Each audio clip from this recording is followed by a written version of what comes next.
गुरु घासीदास का जन्म 18वीं सदी के अंत में छत्तीसगढ़ के गिरौदपुरी में हुआ था। बचपन से ही वे आध्यात्मिकता की ओर आकर्षित थे। उनका मन सांसारिक जीवन के उलझनों से मुक्त होकर सच्चे ज्ञान की खोज में था।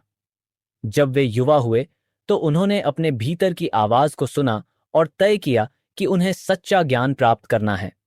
एक दिन गुरु घासीदास अपने गांव से दूर एक घने जंगल की ओर निकल पड़े।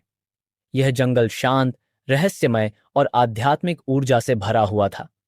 वहां के पुराने वृक्ष और पर्वत प्रकृति के गहरे रहस्यों को संजोए हुए थे। गुरु घासीदास इस जंगल में तपस्या के लिए आए थे। उन्होंने इस घने जंगल के एक सुनसान हिस्से में अपना ध्यान केंद्रित करने के लिए स्थान चुना। गुरु घासीदास ने उस जंगल में कठिन तपस्या शुरू की। वे दिन रात तपस्वी मुद्रा में बैठे रहते, बिना किसी चिंता के, केवल ईश्वर के ध्यान में लीन। तपस्या के दौरान उन्होंने न कोई आहार लिया, न कोई जल ग्रहण किया।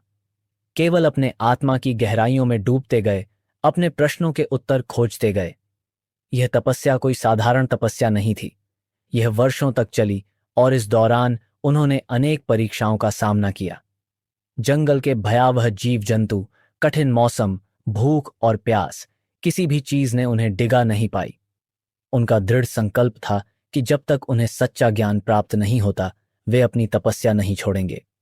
अंततः कई वर्षों की कठिन तपस्या के बाद गुरु घासीदास को दिव्य ज्ञान की प्राप्ति हुई।